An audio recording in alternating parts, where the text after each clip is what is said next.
Hi, everyone. Welcome to this introductory training session for the new Summon Research Assistant.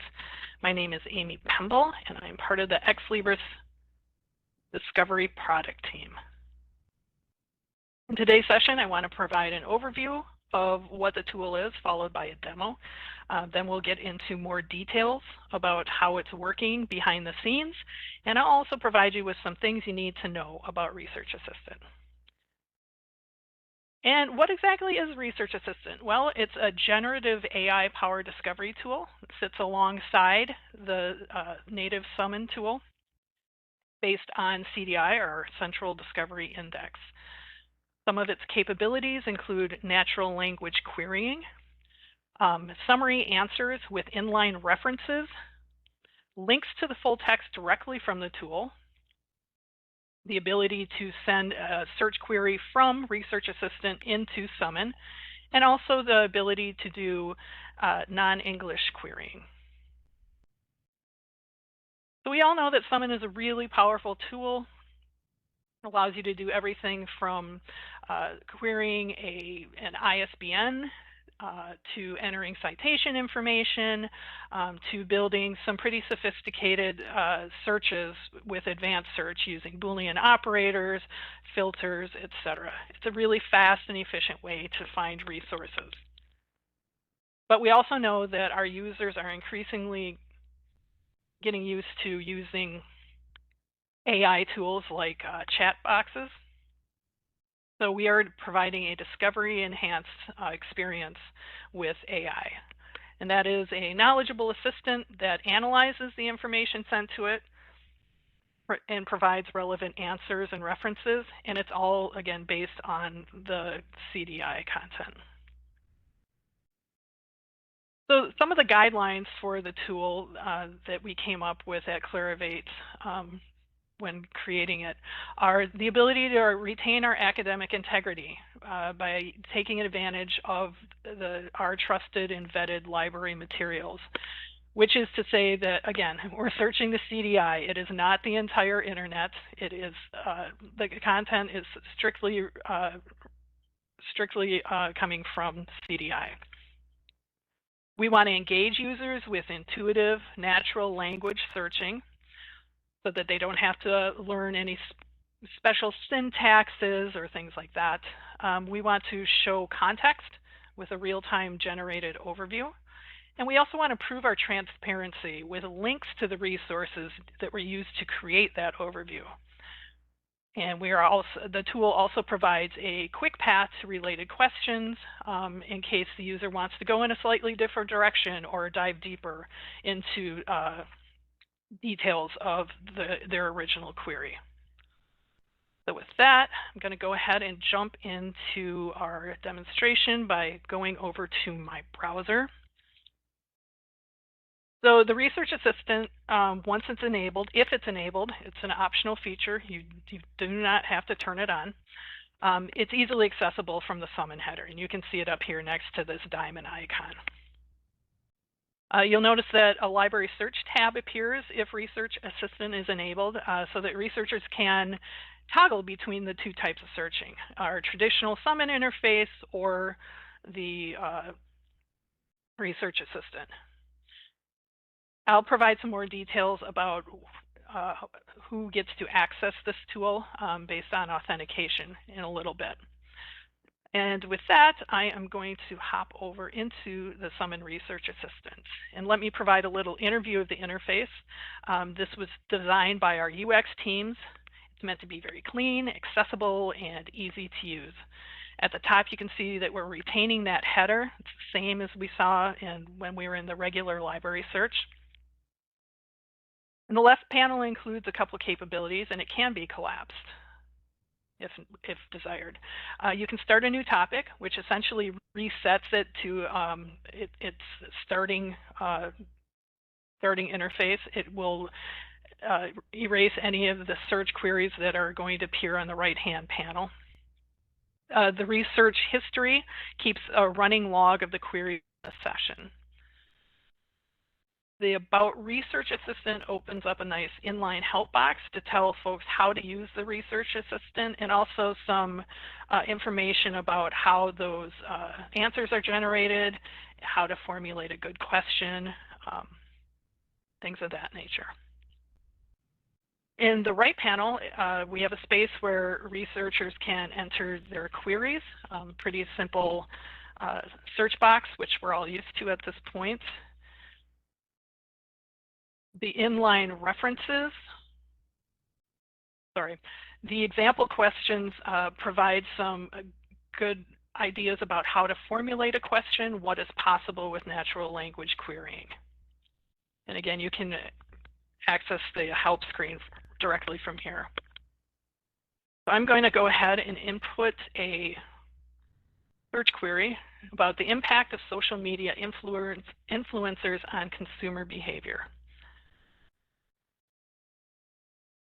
So by putting that in, we're getting the LLM talking to the CDI, and it's going to come back with 5 most relevant sources and an overview that was generated from those 5 most relevant resources. So at the top here, we have our sources listed, including a view-related results in your library search. We have an overview of sources. So this is an answer that is provided. This is AI generated in real time based on the resources listed up here that will tell the user how the system is attempting to answer their question.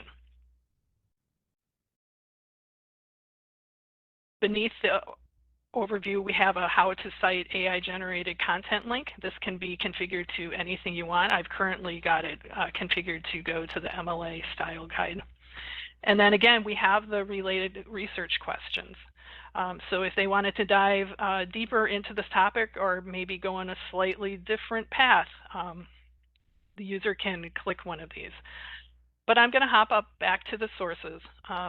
By clicking one of these, it opens up more additional metadata and an abstract about the title. So I can see the full abstract that was coming from CDI.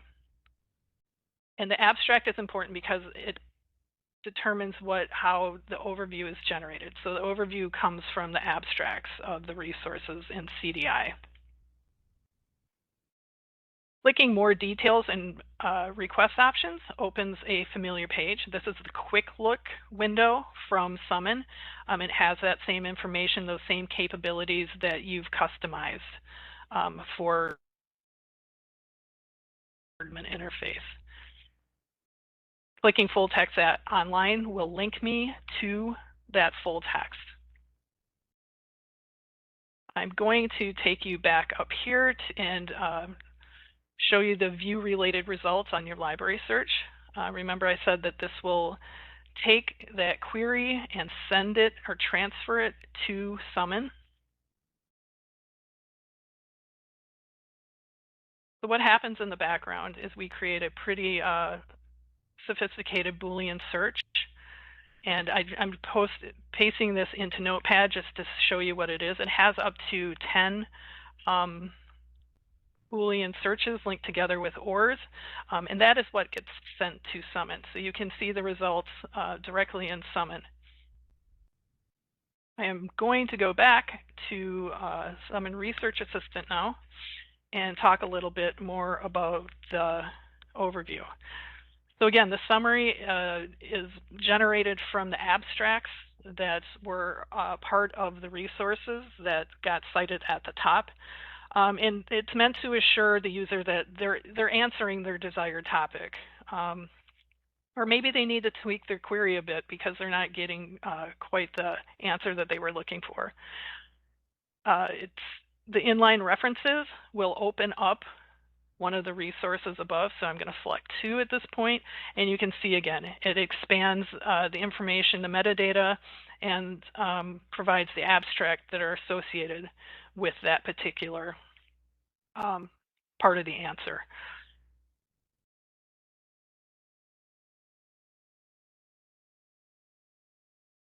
The how to cite AI generated content, again, that's something that you can customize.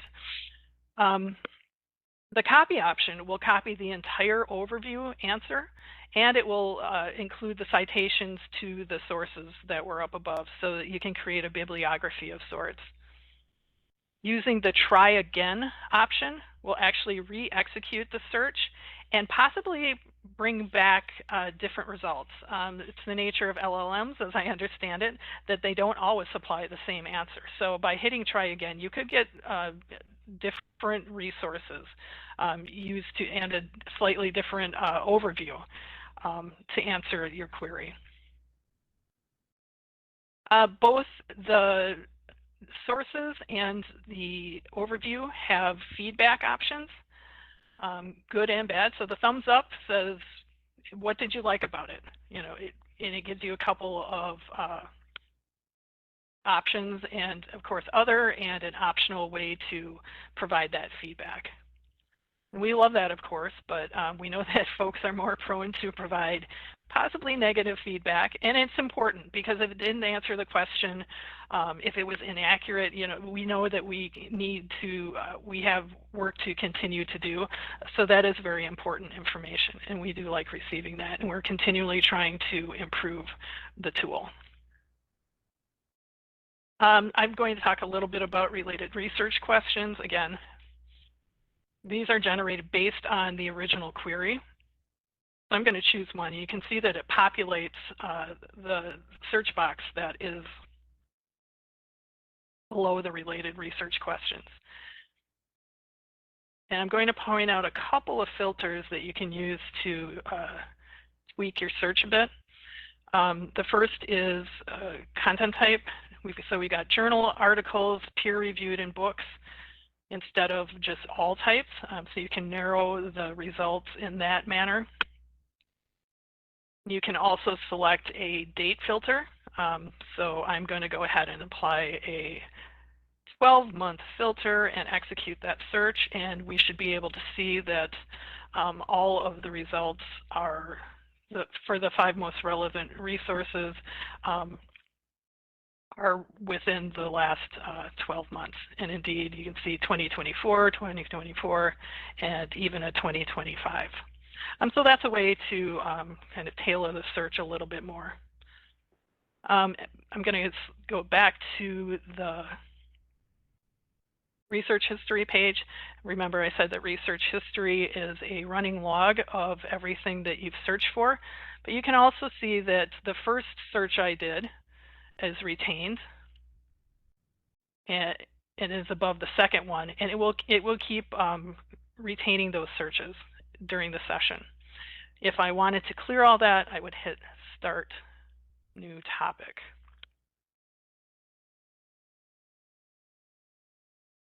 I want to talk a little bit about language.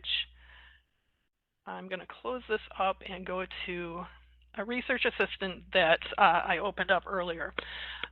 Research Assistant will transfer the language from the native Summon interface. So in this case, in Summon, I had switched to the French language version.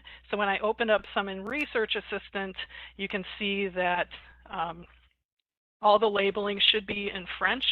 The example questions are in French.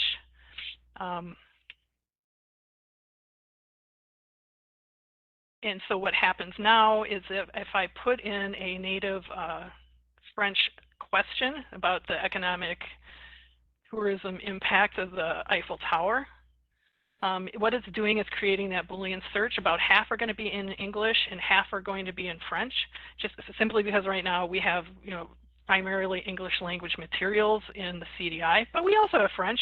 And you can see that the sources that came back are in fact all in French. The overview is in French, and the related questions are in French. So that's what's happening with language support. With that, I am going to hop back over to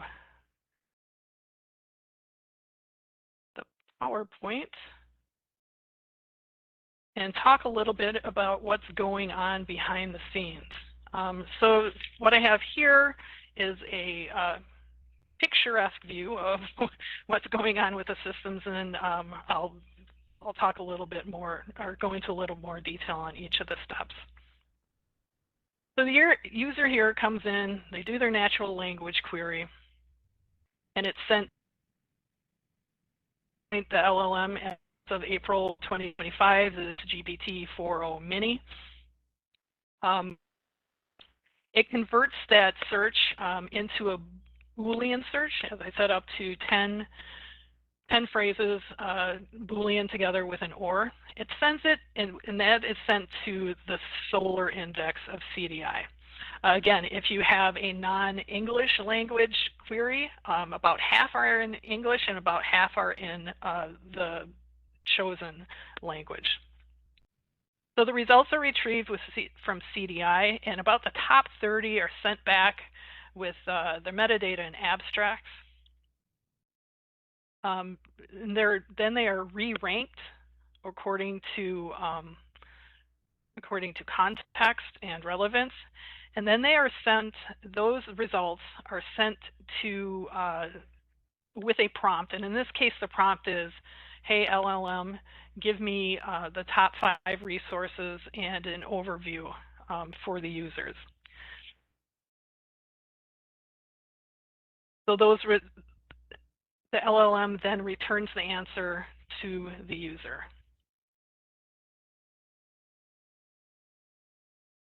I mentioned that the LLM is OpenAI's GPT-4o Mini. And one of the AI services that we use for application development is Microsoft Azure AI. There has been some discussion on the list about what the content filtering that OpenAI does. I can say that this is a decision to use this was made by the Clarivate AI platform team. It's certainly, we're learning as we go along. We are taking into consideration your feedback and how to improve it.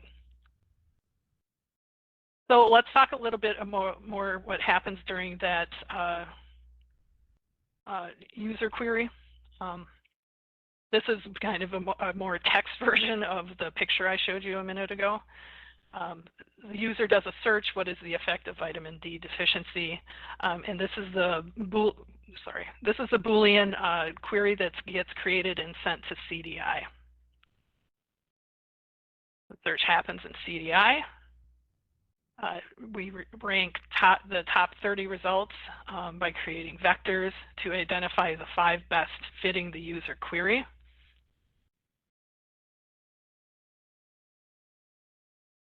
The original user query top 5 results and then the instructions are sent to the LLM. Again, those instructions are take those top 5 results and provide an answer for us. And then it generates that output based on the context of those resources, those top 5 resources. So what is the content scope of the Research Assistant? We use the entire CDI metadata and abstracts content for the Research Assistant, but with a couple of exceptions. There's no news content. There are no subscription databases, so anything that are not free for search are omitted from this. We eliminated individual sources with abstracts and other metadata that wasn't really good enough to be included with the tool. And at this point, I think that's only one provider, DataCite. Any documents that have been marked as withdrawn or retracted, and retraction notes are not included in any of the possible answers or resources. Content providers do have an opt-out option. To date, only a small number of them have opted out. And I think, part of that is certainly that we're all learning about AI as we go along. So currently, those that have opted out are APA. I said that we're not using DataCite for metadata reasons, Elsevier, JSTOR, Condé Nast, and Taylor and Francis. But we have ongoing conversations, and we certainly anticipate that some of them will be happy to be able to participate in Research Assistant as they learn more about what we're doing. So how do you enable Research Assistant? Again, this is completely optional. If you feel it's not right for your library, that's fine. If you think it's a great thing to offer your students and researchers, that's terrific. You'll go into the Summon Administration Console, and you'll see on the left-hand side under Settings, there is a new heading, Research Assistant, and it's pretty easy. You hit the custom button and hit on, and that will enable Research Assistant. The ability or the link that tells researchers how to cite AI content is customizable. I mentioned that I use the MLA style guide. You can put anything you want in here. If you have a LibGuides page or other local guidelines, or you just simply want to use a different style guide, you can go ahead and put it in here. So who can access Research Assistant? Your Summon subscription includes access to this tool. So the current version of Research Assistant is available to you at no charge and with no changes to your contract or your terms of use. In the future, there may be different versions of Research Assistant depending on what we find, what needs we find from institutions, but right now, Research Assistant is included in your Summon subscription. No charge, no changes to your contract or terms of use. Who can access it once you enable it? Well, your users have got to be authenticated in one of two ways. They either have to authenticate as an individual via a social login like Google or Microsoft, or via SAML. And these options should already be configured in your settings advanced search, especially if you've got saved items and saved searches turned on. So we're going to use those options. So they won't see anything that you haven't already configured. But we also provide the ability to have guest users, so to speak. If they can be authenticated as on-campus users via IP, then they will have access to the Research Assistant as well. So, things to know. In order to prevent abuse and monitor our costs, because each time that the Research Assistant sends a search of some sort to the LLM, that does incur a cost. We are monitoring that in order to better understand who and how and when folks are using it, but we are initially capping searches, and we'll adjust those as we learn more. And these are, again, April 2025 numbers. So each institution has a limit of 10,000 searches per day. Currently, logged in users, so someone who uses a social login or SAML will get up to 100 searches per day, and guest users get 40 searches per day. This is something that we control on the back end. As we learn more, as we figure out how libraries are using this, as we learn how many libraries have turned this on, we'll be able to adjust accordingly. Research Assistant is not available in the API right now. Monthly development is occurring. If you've seen some of the monthly maintenance releases, you know that we're doing a lot of work on accessibility. We are taking your feedback from both the Primo Research Assistant users as well as Summon Research Assistant users and incorporating that into our monthly development cycles. Perhaps of most important information for privacy reasons, your user information is not shared with the LLM. So even if they log in via social login or SAML, we don't send any of that into the LLM. Also, our content is not used for training the LLM.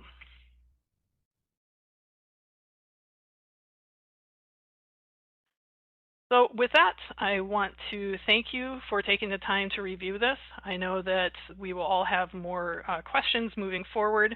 You always raise great questions on the listserv and to me directly and with support. Please continue to do so, and we will work together to make this a terrific tool. Thanks a lot, everyone. Take care.